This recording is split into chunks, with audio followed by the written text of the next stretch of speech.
humans always have this creative component to them that AI can only take you 70% of the way. Whoever is listening to this, you have a creative mindset that AI will not have. You have your unique lens, again, that you're looking at the world in a different way.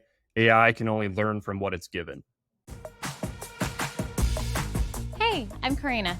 And I'm Taylor. And this is Direct, a podcast we created to showcase the creativity and hard work of go-to-market teams everywhere. We're here to share the stories and experiences of the hardworking, passionate individuals who make up go-to-market teams, the ones who truly make the magic happen. Taylor and I have been fortunate enough to work side by side on some incredible projects together, and now we want to put a spotlight on the unsung heroes behind some of the best go-to-market campaigns out there. In each episode, you'll hear from individual contributors who have gone above and beyond to make a difference. They'll share their challenges, victories, and the lessons they've learned along the way, all to help you unlock the next step in your career. Get ready to be inspired, learn something new, maybe even share a laugh or two. Welcome to Direct.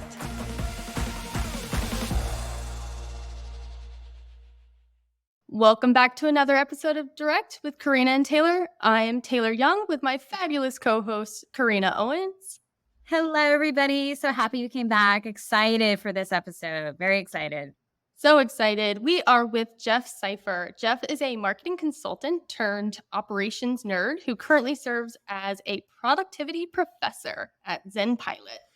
Jeff worked at an agency in an internal marketing department and in a marketing consultant capacity, but found his love to be on the operations and process side, leading to his current role. He helps marketing agencies build their processes and streamline their operations in both ClickUp and Teamwork to help them build more productive, profitable, and healthy teams. Additionally, he's a massive Pittsburgh Steelers fan and overly obsessed with The Office. Jeff, I know someone overly obsessed with The Office here, and she is on the line. Corrina, can you prove you're more obsessed than Jeff? Can you prove it? I can prove it in many ways, but I want to give Jeff a little gift here that has been very underappreciated by people in my life. And I hope, Jeff, that you will appreciate this. I hope you can hear this as well. You ready? Yes, I'm very excited for this. We're here. We're ready to go. All right, Jeff. Let me know if this impresses you. Greetings, this is Dwight Cartwright. You have reached the voicemail box of Corrina Owens. Please leave Corrina a voicemail message, and perhaps Corrina will get back to you. Perhaps not. It really depends on whether or not you're an idiot. That is all. I do love that. I wish I had Jeff, that as did well. I impress you? That was perfect. Is this like legit, or is this like Good. AI generated Dwight boys? This is legit Dwight, and I have been following him and the work he does with his charity, with his wife. It's all about helping women, children in Haiti get access to education and freedom. And I was like, hell yeah, I'll donate to a charity that, because I've been researching it for a while. And I was like, and I get to forever hear Dwight say my name. Done, signed, sealed, deliver. So yes, I'm glad you appreciate it. I got a lot of, is everything okay? Who is that? And then I have some people say, well, you know what? That show was on like almost two decades ago. So yeah, Corrina, nobody probably gets it. But thank you, Jeff and Taylor, for getting it and giving me that little moment. I feel like everyone's going to know who Dwight Cartwright is, but the fact that he says idiot at the end, I think that just makes it that much better. And if you can donate to charity to get that, then that's perfect. Well, you are certainly not an idiot, and we are going to put the spotlight back on you. And we always ask our questions a surprise guest. If you haven't listened to our episode, yes, you may or may not know what question that is. But Taylor, let's give him our first question. The very first question is always, if you had a magic wand and you could change anything about your role, productivity professoring, or something in your life, what would that be? That's a good question. I think I'll go with life. And if I could change anything about that, I think I would, because I live in Pittsburgh, PA, and the winters are kind of tough. I think I'd turn myself into a snowbird right away. I know that's the retirement dream of becoming a snowbird. So when it's cold outside in the winter, you can go to Florida and enjoy it there. When it turns into summer, you can go back to Pittsburgh or whatever. But I think right now I would love to be a snowbird, even though I'm not in retirement quite yet. But I think that's what I want in the future. Love it. I love it when people make it personal, because it makes it so much more like It shows that you value yourself above, you know, our jobs as much as our career overlords would like us to think. But yeah, Taylor knows you from a previous life. And based on the background you share, it sounds like you've built something pretty impressive that has worked for many, many companies. I would love for you to lay just the groundwork at a high level. What is the application that you've built and what is its main purpose? Just to set the stage.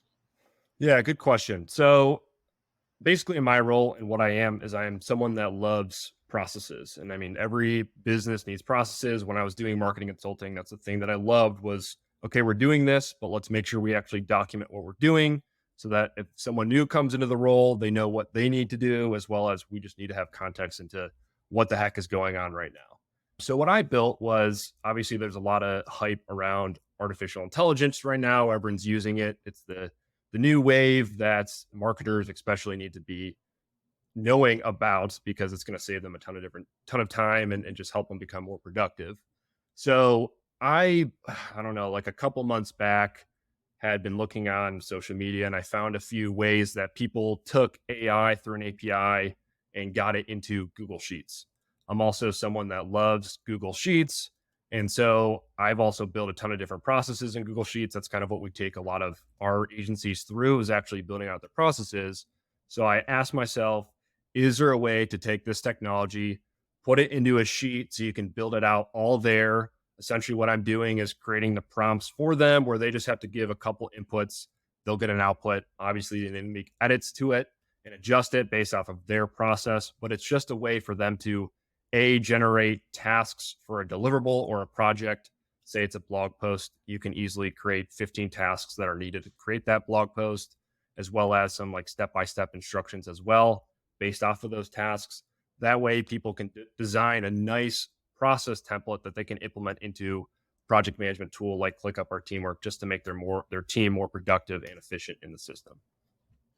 That's incredible. And it really capitalizes on, how much AI has come into how people do and don't incorporate that into their work right now.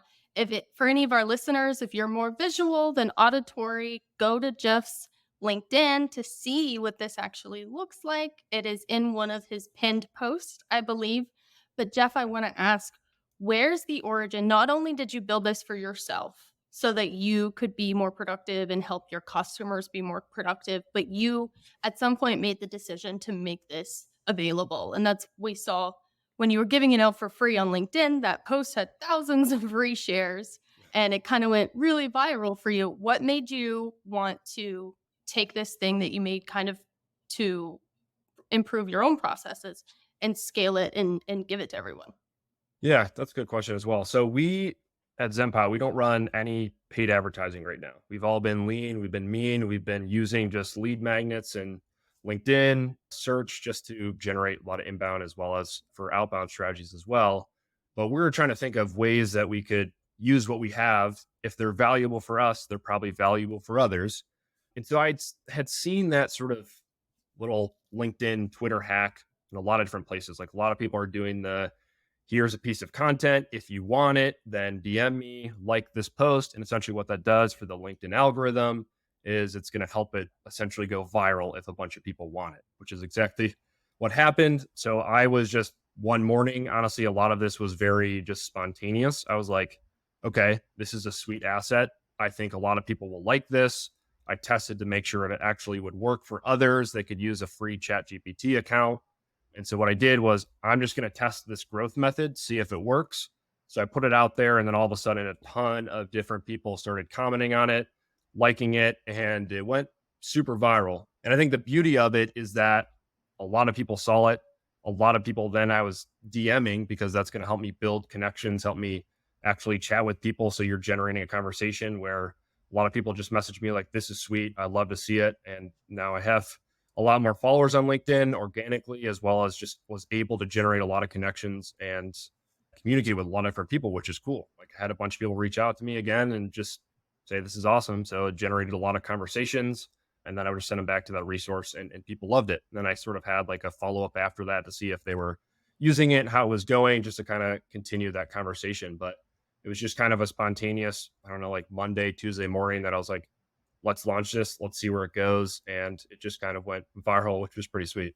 You're definitely describing like a product led growth, like movement here with what you built. And this is, you know, the freemium version, right? You're getting people to use it, you're collecting data from it, and then you're expanding upon it, right? You're getting their feedback to improve upon this thing that you've created. Also, like you said, you're just giving information for free that helps you, right, in your Yeah. career. Most of my jobs that I've gotten over the past several years have been through that intentionality of just giving my content away for free Mhm. until people want to engage with me in a way where I can make money. So my question for you is, are you having a dilemma with when do I start to now monetize the solution and make this something that's, maybe they start the way you started, right? With that freemium entry. Do Mhm. you have a vision of one day monetizing this thing that you've created? Yeah, I mean this specifically, like this solution is not something that I will monetize. It's more of a way to get them into our overall process. Essentially, my goal for this was this works well. We're more of a consulting, training, and coaching firm at ZenPilot for agencies, and this was sort of step one. On I want people to know that AI is not as intimidating as they might think it is. I think a lot of people are like, I don't know the prompts, I don't know how to use this, and it's like doesn't have to be that scary. One, there's a ton of prompts out there, but just be yourself when you're going to ChatGPT or whatever. You don't have to have the most amazing prompt to actually use it. But this was kind of a way to say it's not that difficult to use. Just start using it. So that was sort of goal number one: was AI is not intimidating. Go for it. And also two, we always want people at ZenPilot to start like being more systems minded. Like once you do something, document it. You need processes. Every business needs them, especially agencies, any kind of internal marketing teams, professional services. Without process, you are going to have chaos. I can guarantee it. If you do have those processes, then it's going to be way easier to make sure things don't slip through the cracks. And there's just context into what we're actually doing for customers. So that was really the goal: make AI seem less intuiting, as well as encourage people to document their processes. And overall, it was more of a this is what I use. I think other people will use it. And I just wanted to get the ZenPal name out there that this isn't necessarily what we do. We're not an AI firm. I'm not an AI genius or anything, but it was a way that has saved me time. And I want to sort of lead them into our overall process. And we have a ton of thought leadership content like this at ZenPod in terms of processes and things like that. And yeah, you want to get content. And I've heard this before is like, you don't want just content for like get it out on SEO to get number one at Google. Yes, that's great, but you want content that's going to generate conversation and communication, and people are going to look at that. They're going to be interested in it, and then you'll lead to that conversation like, "Oh, this is amazing. I want to learn more about this." And that's what my goal for this kind of was. I appreciate that. And I second that. I think most organizations, especially the ones that are in startup, lack process and are that once they scale too quickly, it's so hard to go back in time and get those Yeah. processes in place. So I do appreciate that you're doing this in a way that's purely for just offering and giving educational advice for help, and also just for helping build brand awareness for your company. So kudos to you for that. Yeah, and I think it's awesome too. And I mean, there's a process side of things, but it's also like LinkedIn and social, any social channels, especially LinkedIn and Twitter. I think those are the two main ones, like B2B wise. I mean, I haven't gotten much into TikTok and things like that, but LinkedIn is an amazing channel that if businesses, especially startups, want amazing organic growth, they need to get all their employees onto the tool, using it, creating content. You don't have to be amazing doing something like whatever that gets 1,000 comments.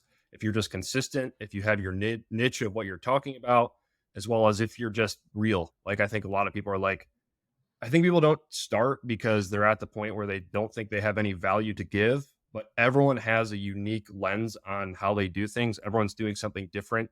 You have a unique lens and you just need to put that out on LinkedIn, Twitter. It's just the beauty of it. Like that's how we're all going to grow together in this remote world and network, is that's just the start of it. And I think that's beautiful, especially with startups that maybe don't have a millions of dollars to put towards ads. If you have everyone at your company with a LinkedIn following of 2,000 plus, think about the organic reach that you already have just through your employees. Absolutely. I love that. So many great takeaways there. Process over heroes. I could sit here and talk to you for hours on that topic alone because, especially in a downturn, if you are relying on a sales hero, a success hero, a marketing hero, and they're out the door, but like that's not repeatable and you have to rely on process. Also, I love that you phrased it. You don't have to be an AI genius in order to use the tool. You really created something accessible and not scary for a lot of people to get into and start to use. I love that you're getting it in the hands of those people so that they know sort of where to start. With that, can you give us a couple of examples? I know there's a fantastic video on the landing page where you could get that, which kudos because Mhm. videos on landing pages are my favorite. But what can you give a couple of examples for the listeners on what different ways, creative ways they could use this? Because they're going to go and they're going to download it. Yeah, I mean the main way is really just building out your processes. So if you're in a spot where you have nothing built out right now, so like let's say especially as agencies or internal marketing teams, maybe it's working on a blog post, maybe it's a website landing page, whatever it is, if you don't have the steps that are necessary to complete that, and especially if you're struggling right now, like you have your internal marketing team and let's say you're launching a LinkedIn campaign or a paid whatever campaign and things are just not moving quickly and no one knows who is in charge of what specific task. Like we don't know who's designing the creative, writing the copy. This is super important because if you build it in the sheet, basically you can start at the top and it just says like, what's the deliverable? Let's say it's blog post. Then I can take that blog post and just say, hey, I want maybe let's say 15 tasks to actually complete this. Then you can just put that in the sheet. I have all the prompts built out for you. And essentially what that's going to do is you just click yes, it builds out all those steps. So that's really step one is just getting the basic workflow because then you can take that and you can put it into your project management tool, whether that's ClickUp, Teamwork, Asana, Monday, and then you can start to assign that work. And once that work is assigned, then your team will know exactly who needs to do each step so that things don't slip through the cracks and projects actually get done on time. It's going to make your team way more productive, as well as if you have your tasks actually built out in your project management tool, then your team's going to come in on a Monday morning, Tuesday morning, whatever, and they're going to have all their tasks listed out. They're going to know exactly what they need to do. That way they're not sitting there freaking out like, what am I supposed to do today? I don't really know. And then they're just not productive. So that's the beauty of it. In addition to this, the other part of it is once you get that basic workflow built out, then what you're able to do is tell the sheet, hey, I want a checklist on how to actually complete this task.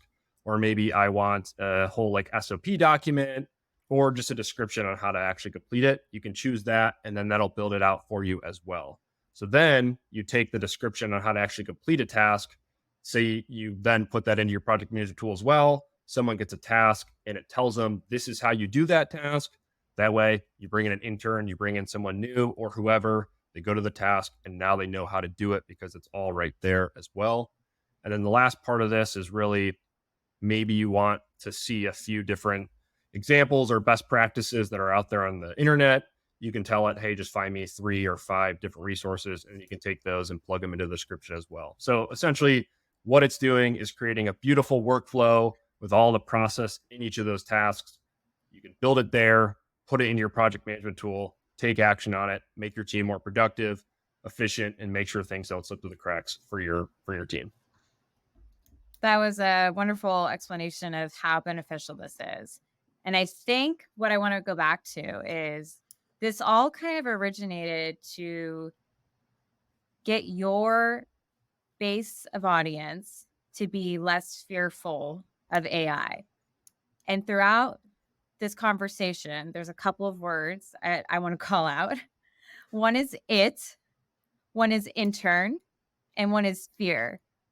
And unfortunately, I think that that's kind of the world that a lot of, professionals, experienced professionals are they're fearful because even with you hearing you speak, we've gone down a couple notches in expertise with intern, right? We've called it that it can do it for us. It's not even a person. So the process is beautiful and it's helpful and it does make you more productive. But what would you say to people that they see that and then they are still fearful that, hey, I heard a couple of words that are alarming to me that make me feel like I might be outplaced. Yeah, I mean, I think humans always have this creative component to them that we are. I mean, AI can only take you 70% of the way. Whoever is listening to this, you have a creative mindset that AI will not have. You have your unique lens, again, that you're looking at the world in a different way. AI can only learn from what it's given. You learn from your experiences and everything that you've gone through. So we have this creative lens that AI will not be able to take over. So although there might be some fear, and there's always going to be fear of, oh, this might take my job, the copywriter, the designer, whoever, you are unique. You have your own perspective. You have your creativity that AI will not be able to take over. In addition, if you go and read AI content, you know when it is just AI content. Like, for instance, I have gone to ChatGPT, generated a bunch of text, and for some reason, it always says delve. It's like its favorite word. I've seen that over and over again. And I'm like, I don't think I've ever said delve. I mean, maybe people have, but I think there are some words that come out of AI that you're like, that's not really human speak. So there's always going to be humans involved in all of this. AI can help you be more productive and efficient, but you will not get taken over by AI because you have your creativity. You're a better writer than it. And yeah, I mean, I just think there's no reason to get intimidated by it. Just use it to be more productive, and that's going to help you in the long run. I appreciate that answer. And I think that one thing that I often advise is we're training the algorithm, and we as human beings need to be careful about not training it to be biased. We have enough of that just as being human beings in the world and interacting with each other and what we say in social media. This these artificial intelligent applications are learning from us. So we have to be super intentional. It's a big passion of mine about what we put in, like the inputs we put in, because of what it's going to put out eventually. So I agree with you that, I mean, it's yet to replicate me. Like it hasn't been able to replicate my personality, but forward thinking, they are starting to learn how to build personality because they're getting so much data. And so there is an element we need to be, I think, like, let's not forget it altogether, but let's not, to your point, let's not be afraid of it. Let's recognize that we have a unique set of skills and brain power, and let's just focus on how we utilize it, and let's utilize it for the good. Yeah. I saw a funny LinkedIn conversation, I don't know, a few weeks back, and someone was asking if people use please and thank you when they do ask for text. And I was like, I've caught myself doing that a lot. And I'm like, you know what? I think that's a healthy habit. So I would encourage everyone to continue please and thank you, because by the time we get to not saying that, I think we're all gonna lose our manners because we're so demanding of do this, do that. So just a random thought. I tell everyone to do please and thank you. I think it gives you better output. I'm pretty sure that's I do scientifically too. proven. No, I do too. So, I've noticed that as well. Like, and that's why even calling it, right? Like, it's like we're dehumanizing it already. And it's so funny you say that, because I just want to give a quick shout out to my mama.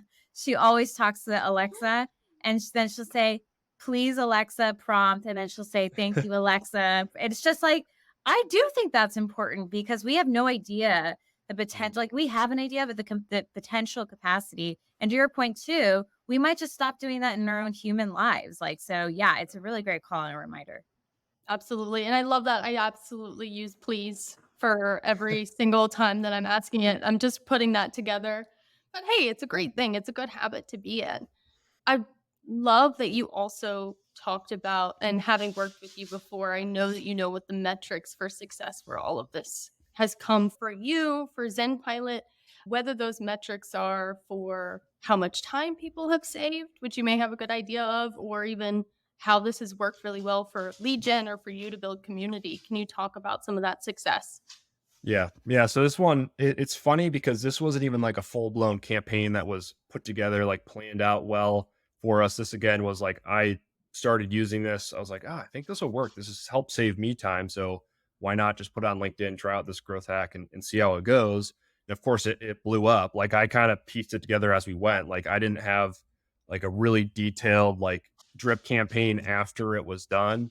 I just kind of had a few initial ones. I was like, wow, this has generated a ton of different contacts. Maybe I should add on to this. So it was very just as things went, I was like, shoot, I got to do more work for this.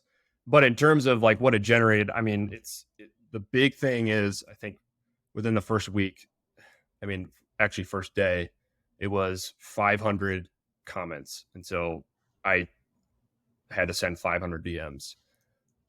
I just remember I'm like s- that. That's crazy. That's crazy. I just remember that first day, like I kept looking at it, I was like, oh shoot. Like every time someone comments on it, then it goes to their network, to their network, to their network. And it's like just crazy. So I remember going to bed that night. I was looking at it. I was trying to keep up with some DMs. Then I woke up the next morning and I looked. I was like, I have a million notifications on LinkedIn. What am I going to do? So, How can you automate that, Jeff? so that's the funny thing. There is like automation tools that you can build with LinkedIn, but they will catch you. So I got to commenting or sending probably 100 DMs. Then LinkedIn kicked me out and said, "Hey, you're a robot taking over Jeff's LinkedIn account." I was like, "No, I'm not." I tried to personalize them. Like we use Text Expander, which is an awesome tool that essentially allows you to put in a few characters and it spits out this nice text that you've put into the system, and then you can kind of add their name and you put links in there and everything. So that's what I did. But LinkedIn kicked me out. I was like, okay. So I had like 2 hours I had to stay out of LinkedIn for. Got back. There's like now 700 comments. I'm like, okay, how am I going to keep up with this? Eventually, we got to the point where like, okay, I and a coworker, we went and used Apollo to start scraping emails through LinkedIn to then email them, say, hey, I can't DM you, but here's an email from me. So I did that. And that's like another way to then engage with potential prospects and things like that, is to have their email. Nobody was like, how do you have my email? This is creepy, whatever. Like people were just like, thank you. Thank you for finding me and sending it to me because I understand. So, I mean, I think that was great. Like I eventually got to the point where I was like, I can't DM anymore at like 1,000. I was like, okay, I'm just going to put the link into this and say, hey, everyone, here it is. It goes to a landing page. You can download it here, whatever. But I mean, through that, in terms of the metrics, like within to this date, I think we've generated probably 1,500 to 1,700 different contacts. Again, $0 spent on that, which is great. From there, I was like, okay, I should make a YouTube video to kind of keep this going, create a blog post as well, and then a few other posts that kind of pointed to that too, that I could kind of track people back to it. But I put some like UTMs in there, and like it just kind of mentioned that it was from Jeff's post, so I can kind of see that of like how many have come from that. And it's like amazing. People still to this day, this is like 2 months ago that I posted this, or like a month and a half, people are still finding that post and going to it, which is really cool. But yeah, it was like 1,500 contacts. I think from there, it wasn't a ton in terms of generating a bunch of different meetings, but it's been like a slow trickle. Like we've had probably 15 meetings booked from that post, but it's funny because it's cool to see that now I was able to generate like 1,500 or 1,000. I can't remember exactly the number in terms of followers on my LinkedIn profile. And by just from there and then staying consistent and offering content that's similar to this, people have engaged more. I kind of have now more of an organic reach, and people have slowly then downloaded other resources and then booked calls from those resources. So it's been like a trickle down effect that we've kind of seen from this. So like, again, initially it's like 1,500 contacts generated and then kind of moving into some meetings, as well as it's just like now a slow, like increased engagement, as well as then going into meetings from that too. So it's cool to see. Those are such incredible results. And I just want to highlight, like, yes, of course you have a marketing background and that's where we know each other from, but you weren't doing this as like a marketing move initially. I think there's so much that companies can learn from this experience that you've created really organically. I mean, you just created something that you could use and recognize that it would help a lot of other people. You put it out there for free, gated it so you could grab it, used what you call the growth hacks for LinkedIn, asking people to comment instead of just putting those links. Like so many different moves here that could be scaled by companies across the board. And you're, an influencer for your company, a process builder for your company at this point, not just doing that as a marketing motion. What do you think, final thoughts here? What do you think other companies, how they could replicate something that it's not giving away specifically something that is a part of their product, but giving value to that would have value for their actual customers? Yeah. I mean, I would just tell everyone, I mean, especially in the marketing world, it's like, look at what you're doing. Again, you have a unique lens. You're doing things different. You have your unique process on how you do things. Think about like what in that can help others and just kind of turn that into a resource. Like, I don't care if you made a Google sheet, if you've made some kind of more in-depth process document, whatever it is, if it helps you, maybe it helps others. Again, you don't have to give everything away. You don't have to give out your full IP, but just think about ways that like your unique sort of process and how it can kind of be replicated for others and put that out there. Like Taylor, I know you've worked a lot on the Terminus playbooks, and that's like an amazing way that you just created a process, you created something, and that's so helpful for customers, but like then it can also help others maybe that aren't even using Terminus. It can help them Yeah. as well. Wherever ABM program they're running, the playbook is not necessarily technology specific. It's for just general, this is how you do ABM. And those tools, then you continue to generate, okay, this company, this person is sort of a thought leader in the space. You continue to post content like that. And then over time, people follow you, people consume your content. And again, your content then generates community, it creates conversation. And then what do you know? You might book a call, turn into pipeline, turn into revenue, and the beautiful revenue flywheel is then created. So I think it's just like, think about the content that you or what you're doing as a company, as a person specifically. What's your process? Think about how they can help others. Just post it. Like, who cares? Maybe it won't do well. Maybe it will. You just got to start somewhere. Well, I just want to say I super appreciate you calling out Taylor and all the hard work she's done. And I don't think, anyone probably recognizes how much success it's led for her. And Jeff, I hope your company does as well. I hope you've received a lot of accolades in whatever form, recognition, what have you. It's absolutely well deserved. And I love that you ended it on the message of just get it out there, just try. You don't know what the results are going to be, but it's worth it to try. And if nothing else, you'll learn something from it. And that's a lot of the reason why Taylor and I created this podcast together is we wanted to highlight the people that are doing the hard work, often not getting recognized and often not having the confidence in themselves to try and show the world what they're doing. So kudos to you, Jeff, for taking that risk and just keep being you because it's working. I appreciate it. It's been fun being on here. And I will say, get it out there, but document how it goes. If it goes well and you know that document, you can do it again, repeat it. Doesn't work out well, you now have that information as well. So document. I don't care if it's create a Loom video, text, whatever it is. Get it out there, document it, repeat it, continue. Okay, Jeff, before we let you go, we have one final question for you. We're revisiting our magic wand. Your answer was that if you could change one thing about your life, is that you would say that it's really tough in the winter in Pittsburgh and you want to be a snowbird. And I have a couple of ideas about how you could start to implement this right away. I'm curious if after talking to us, anything has come up in your mind or if you'd rather me take a stab at it first. I would love to hear what you have to say. That'd be great. Okay.